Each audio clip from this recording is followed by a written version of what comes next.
menang atau kalah Prabowo ini, itu ada dua hal yang bisa saya sampaikan. Kalau menang, ya Pak Jokowi akan dikenang sebagai kreator politik yang canggih, ya kan? Karena dia bisa merekayasa politik sampai kemudian dia bisa menghasilkan suatu hasil yang sesuai dengan tujuannya, yaitu menduetkan Pak Prabowo sama Gibran menjadi pasangan yang lolos, kalau nanti lolos ya. Tapi kalau gagal, ya jelas dia akan kena stigma sebagai tokoh politik yang mewariskan legasi politik yang jahat. Ngompol.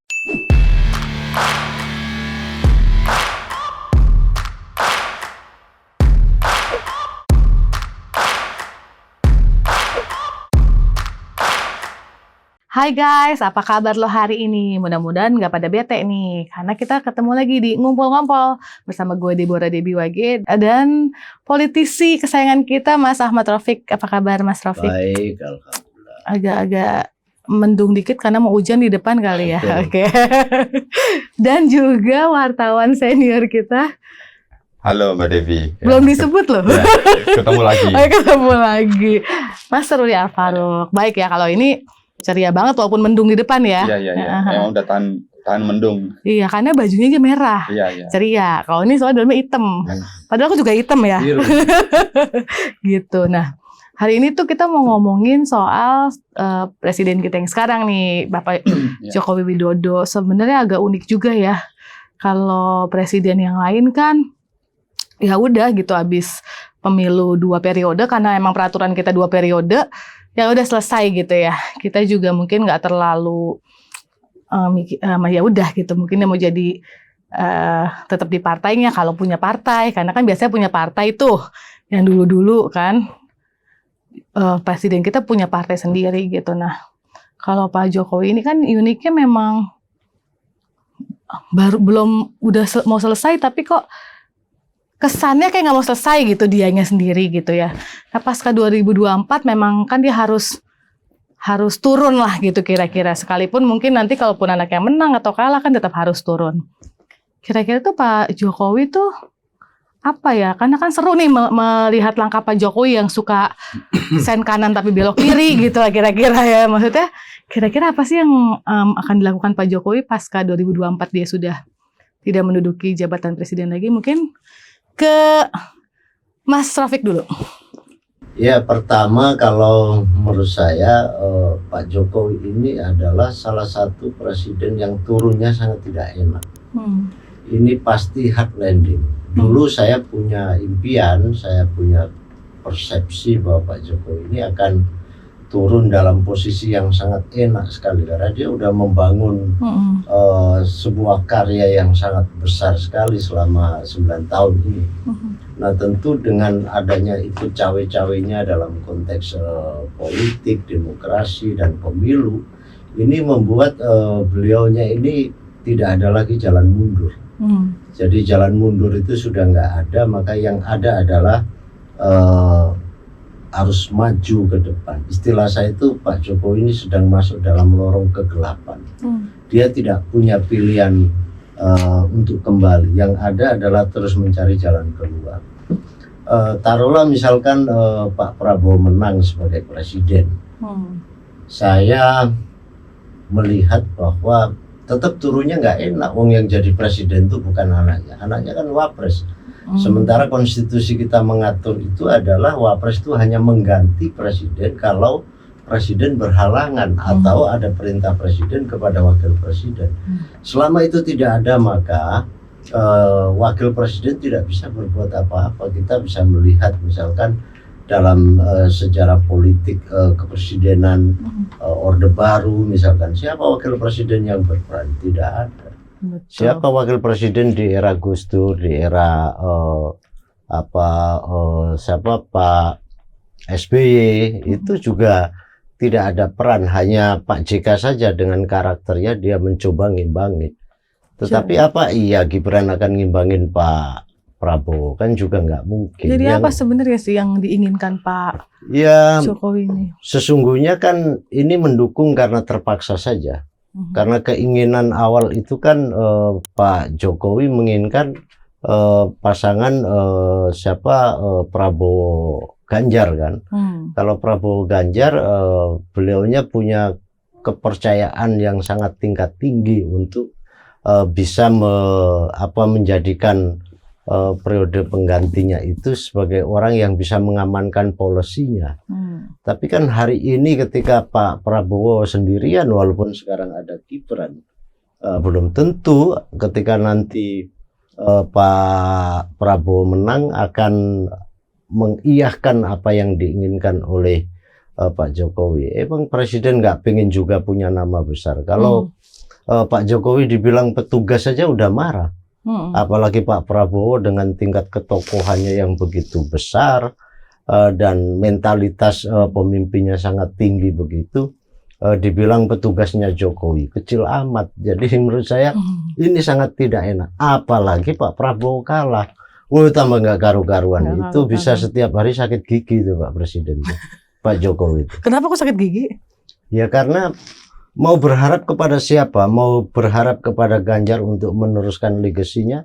Oh pasti sangat tidak mungkin. Ini legasinya maksudnya IKN? Apa saja IKN tentu yang selama ini dia ingin menjadikan sebagai bagian dari peninggalan atau mewariskan sejarah kepada Republik ini soal kiprah dia soal IKN. Ya tentu itu yang menjadi sandaran harapan dia yang utama ya. Sementara Mas Ganjar dalam posisi berhadap-hadapan kayak begini ya pasti dia akan lebih mencari sebuah tatanan atau program yang itu lebih membuat bangsa ini menjadi lebih maju di luar kebutuhan IKN. Begitu juga Mas Anies sudah jelas-jelas akan tidak mengevaluasi, bahasanya itu ya setidak-tidaknya ya boleh itu undang-undang, tapi dia pasti akan berkonsentrasi kepada bidang lain yang itu dianggap bisa membuat kemajuan ini bisa berjalan jauh lebih cepat. Jadi pasti sangat tidak enak buat Pak Jokowi hari ini, dan saya tentu sangat menyayangkan dalam posisi itu. Oke, kalau Pak Srul ini berarti kan kalau misalnya Pak Prabowo tidak menang gitu ya, IKN tuh berarti terancam tidak dilanjutkan. Ya, gini, kalau ini kan masalahnya kan pasca Pilpres nanti itu kan Pak Jokowi itu punya planning apa, kan gitu. Pasti ini kan nanti terkait tadi seperti disebut Mas Raufik gitu kan, beban-beban politiknya yang begitu banyak, termasuk juga IKN. Jadi menurut hemat saya, ini menang atau kalah Prabowo ini, itu ada dua hal yang bisa saya sampaikan. Kalau menang, ya Pak Jokowi akan dikenang sebagai kreator politik yang canggih, ya kan? Karena dia bisa merekayasa politik sampai kemudian dia bisa menghasilkan suatu hasil yang sesuai dengan tujuannya, yaitu menduetkan Pak Prabowo sama Gibran menjadi pasangan yang lolos, kalau nanti lolos ya. Tapi kalau gagal, ya jelas dia akan kena stigma sebagai tokoh politik yang mewariskan legasi politik yang jahat, ya kan? Legasi politik yang jahat ini saya garis bawahi karena memang sebetulnya bangsa ini sudah terdorong punya motivasi yang besar untuk melihat bangsa ini menjadi lebih baik. Tetapi Pak Jokowi ini malah justru ya kan, kembali dalam situasi yang tidak baik gitu. Ini yang menurut hemat saya, kalau sampai gagal, Pak Jokowi akan kena stigma sebagai tokoh politik yang mewariskan demokrasi yang jahat tadi itu. Nah, saya orang yang dulu tidak suka Pak Jokowi, ya kan? Dia benar ketika dia dicalonkan jadi presiden pertama, saya nggak suka karena lihat penampilannya dia nggak yakin Pak Jokowi itu.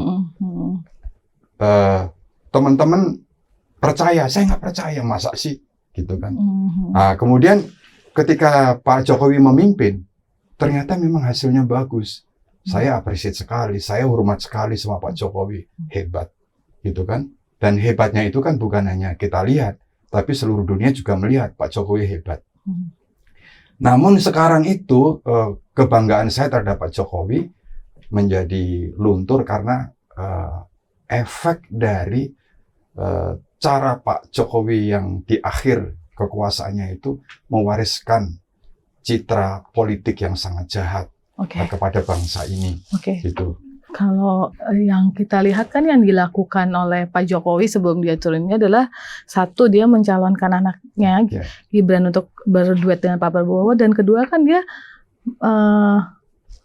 menjadikan walaupun tidak langsung ya, tapi pasti beliau berperan lah dalam menjadikan Mas Kaisang menjadi ketua umum PSI gitu. Kira-kira apakah nantinya PSI akan disupport atau justru ketua umumnya jadi Pak Jokowi apa gimana mungkin Mas Rafiq? Ya, pertama bahwa siapapun presiden yang pernah memimpin di Republik ini pasti dia butuh kenyamanan. Artinya seluruh proses yang selama ini dikerjakan itu tidak diganggu oleh presiden yang mendatang atau presiden pengganti. Apa yang sudah dikerjakan yang baik akan diteruskan, atau setidak-tidaknya kalau kalau ada presiden pengganti ya setidak-tidaknya pekerjaan yang selama ini dilakukan tidak dirusak.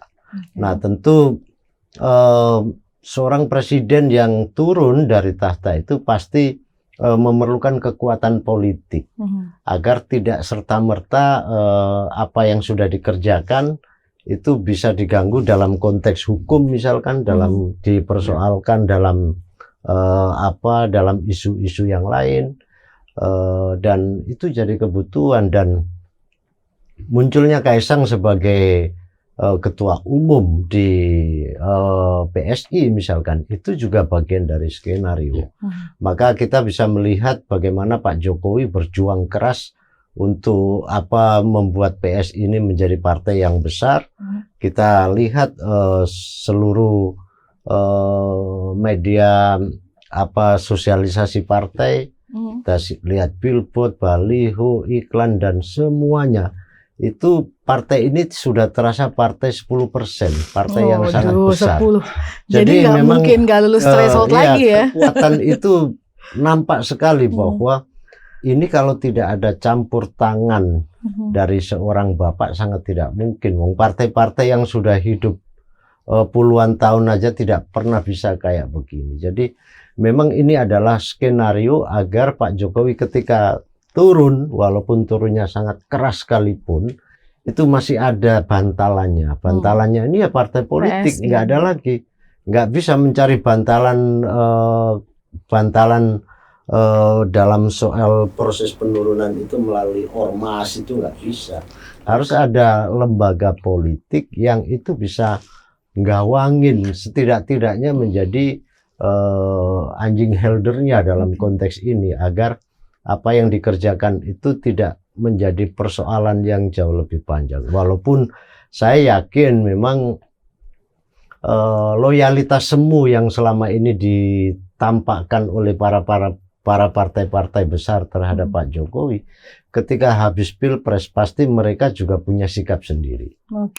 Jadi tidak gampang dalam konteks ini menurut saya buat Pak Jokowi ketika dia akan turun. Kalau PSI disebut sebagai bantalannya Pak Jokowi gitu ketika beliau turun, kan memang paling enak kalau PSI ini menjadi besar dan representatif di DPR RI-nya banyak gitu ya. Iya, betul. Kalau tebak-tebak buah manggis kira-kira berapa persen dia? Saya tidak berani menerka itu. Kalau ini terjadi 10 tahun yang lalu, bahaya jadi doa. Kalau ini terjadi pada 10 tahun yang lalu, kekuasaan itu bisa mengendalikan semuanya. Bahkan bisa menakut-nakuti, bisa mempengaruhi pemilih. Tetapi hari ini kan Gen Z aja sudah mayoritas kan, pemilih pemula sudah 52%. Masyarakat yang memegang handphone itu sudah hampir 70% se-Indonesia, bahkan ada yang mengatakan 80%. Itu artinya masyarakat itu jauh lebih independen. Yang diintervensi kan kepala desanya. Bagaimana kepala desa mau mengintervensi warganya, sementara kita bisa melihat bahwa masing-masing punya masalah. Rakyat juga memilihnya di bilik kan. Memang bisa dimonitor, disuruh foto, lalu disuruh store ke kepala desa, kan nggak mungkin.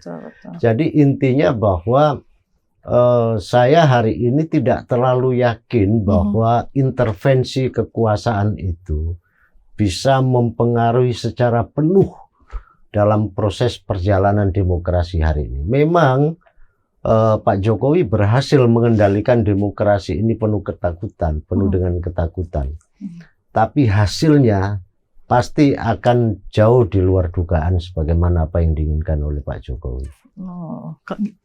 Kalau menurut Mas Ruri nih, kalau jauh tapi mungkin PSI bisa lolos threshold ya. Kemarin kan PSI nggak lolos nih. Gimana? Apakah dengan dari campur tangannya Mas Kaisang? Gini, saya kira kalau saya lihat historisnya ya, kenapa PSI? Ini persepsi saya aja. Pada saat itu kan muncul skenario bagaimana Pak Jokowi didorong untuk take over PDI karena melihat Bu Mega udah sepuh, ya kan. Lalu banyak orang-orang PDI yang memang tidak sealiran dengan Mbak Puan itu, dia mencoba membuat satu kelompok dan kemudian mendorong Pak Jokowi untuk bisa mengambil alih PDIP. Dan ternyata itu kan barisan Ibu Mega memang sangat kuat sehingga mental kan nggak bisa untuk mengambil alih posisi PDI itu. Nah, akhirnya skenario itu kan dibuat lain. Akhirnya yang bisa dilakukan adalah mungkin seperti gayung bersambut, ya kan? Gayung bersambut, PSI membutuhkan sosok, lalu kemudian Pak Jokowi juga membutuhkan sebuah partai yang memang akan dijadikan seperti Mas Rafiq tadi bilang, dijadikan sebuah kendaraan untuk bisa memproteksi pada saat nanti Pak Jokowi landing. Apakah gonjang-ganjing Demokrat yang waktu itu Pak Muldoko? Ya, itu juga salah satunya kan, salah satunya. Karena pada saat itu dia mau ngambil alih partai. Jadi PDI gagal, mungkin termasuk yang Demokrat juga gagal. Lalu ini kebetulan ya udah ngambil partai yang memang beraliran anak muda, lalu Kaisang yang didorong maju, meskipun sebetulnya di belakangnya kan Pak Jokowi itu. Nah, lalu dengan kondisi PSI ini, tentu apa yang disampaikan Mas Rafiq, saya mengamini, ya betul itu. Memang itu akan didorong menjadi partai yang bisa memprotek pasca landing nanti, karena pasca landing itu masih dunia nanti itu berubah, dunia itu berubah. Kecuali memang skenario yang dimainkan Pak Jokowi tidak seperti sekarang ini. Gitu. Nah, saya tidak tahu apa yang akan terjadi kalau nanti sampai benar-benar Pak Jokowi itu fail dalam skenario-nya ya. Tapi jika demikian ya, apakah seseorang yang menjadi presiden tapi tidak mempunyai partai itu akan menjadi jadi karena dia nggak punya partai, jadi dia melakukan hal-hal semacam demikian yang Pak Jokowi lakukan gitu. Jadi apakah memang presiden itu harusnya punya partai ya? Karena kan setelah dia lengser mungkin dia bisa ngurus kader-kadernya yang lain. Sebetulnya gitu. Itu tergantung interest personalnya ya. Kalau memang dia itu hawa nafsunya bukan hawa nafsu politik, saya kira dia tidak perlu punya partai meskipun dia pernah menjadi presiden. Tapi kalau memang hawa nafsunya itu politik, ya dia memang harus cari cara gimana punya politik. Ini sebagai ilustrasi yang saya pikirkan dalam imajinasi saya gitu, karena saya memang mengagumi Pak Jokowi. Saya jujur, saya mengagumi Pak Jokowi itu seharusnya nggak seperti inilah kira-kira itu. Saya membayangkan pasca dia lengser itu, dia tetap menjadi orang yang terhormat. Gitu. Bayangan saya dia jadi Sekjen PBB, ya kan, dia diusulkan oleh Indonesia dan juga didukung oleh negara-negara lain untuk dia menjadi Sekjen PBB. Kemudian juga dia juga bisa jadi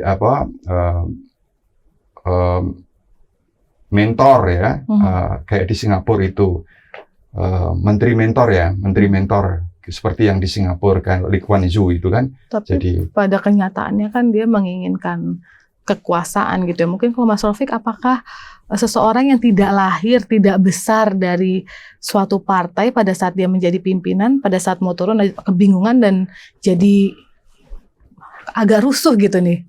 Enggak juga sih, sebenarnya itu kembali kepada perilakunya. Oke. Jadi kalau selama memimpin itu baik-baik saja, dalam konteks ini maksudnya nggak baik-baik. bekerja secara maksimal, Pak Jokowi oke, bagus. Dunia juga mengakui, masyarakat juga mencintai kan. Tapi dalam sejarah akhir ketika beliau pengen 3 periode, beliau pengen nambah, itu lantas aura kekuasaan itu jauh lebih di depan daripada proses pengabdian itu. Jadi pengabdian yang sudah sekian lama itu dikubur hidup-hidup oleh keinginannya sendiri yang ingin memperpanjang. Mungkin ini juga terinspirasi dengan bagaimana Turki, bagaimana Rusia, bagaimana ini yang bisa membolak-balik undang-undang dengan memegang seluruh kekuatan mayoritas di parlemen. Tapi kan demokrasi kita itu berbeda bagaimana dengan di Turki, bagaimana di Rusia kan. Jadi saya rasa itu juga termasuk yang menginspirasi. Yang kedua, dalam konteks kekuasaan, saya lihat apa yang dilakukan ini kan memang dalam tanda petik agak ugal-ugalan. Bagaimana keluarnya misalkan IKN misalkan memang lahir tanpa ada diskusi akademik, tanpa ada kajian, tanpa ada proses diskusi akademik yang seharusnya ini dilakukan, proses hearing terhadap masyarakat dan segala macam. Memang nggak segampang itu. Jadi kalau ini dilakukan secara frontal ketika beliau turun, resikonya banyak, itu pasti bisa menjadi hambalang yang kedua. Tidak dilanjutkan oleh penerusnya. Jadi memang lagi-lagi kembali kepada karakter pemimpin itu. Kalau dia memimpin dengan sejuk, dia landing pun akan secara otomatis disambut oleh rakyat dengan begitu rupa. Oke, tadi Mas Rudi mungkin mau kalau menambah. saya sih agak berbeda sama Mas Rafiq ya mengenai soal Pak Jokowi bangun IKN itu. Saya sebetulnya secara pribadi ya saya nggak tahu prosesnya seperti apa kemudian muncul IKN. Apa yang dilakukan itu menurut hemat saya udah tepat ya, karena memang negara Indonesia yang besar ini memang harus memindahkan ibu kotanya. Kayak Malaysia pun juga memindahkan ke Putrajaya kan. Afrika pun di Johannesburg juga dipindahkan kan, juga di sana. Jadi sebetulnya sudah banyak referensi di semua negara itu memindahkan ibu kotanya di tempat lain agar tidak benturan dengan pusat bisnis. Ya kan, kayak di Shanghai itu kan pusat bisnisnya di Shanghai. Nah, cuma kalau menurut hemat saya cacatnya Pak Jokowi ini hanya Gibran saja. Kalau menurut hemat saya Kaisangnya enggak? Menurut saya sih Kaisang itu masih so-so. Kalau menurut saya itu kan tergantung PSI-nya. Ya kan, kalau PSI-nya enggak mau kan enggak bisa. Tapi masalahnya kan PSI-nya mau. Kan mestinya kalau itu PSI-nya nggak mau, nggak bisa, Pak. Ini kan baru 2 hari. Masa langsung diusulkan jadi ketua umum. Tapi kan yang usaha ini presiden. Iya kan mereka susah juga. Ya, anak-anak yang di PSI kan katanya anak-anak pinter. Anak-anak yang punya idealisme. Seharusnya kalau dia menjaga idealismenya dan menjaga kredibilitasnya sebagai partai yang dianggap partai anak muda yang akan bisa menjadi inspirasi anak-anak muda yang lain, ya seharusnya dia harus membuat barrier dong gitu. Tapi kan enggak juga ya, sebetulnya itu namanya ya kayak tumbuh ketemu tutupnya gitu. Iya betul. Oke deh, makasih banyak Mas Ruri dan Mas Rafiq. Jadi guys, kira-kira nih kalau menurut beliau Pak Jokowi setelah 2024 itu, ya pertama dia punya bantalan yaitu partai PSI, pastinya lebih membesarkan lagi dan mengakomodir kepentingannya begitu. Kira-kira menurut para beliau itu. Oke guys, kita ketemu lagi. Sampai jumpa.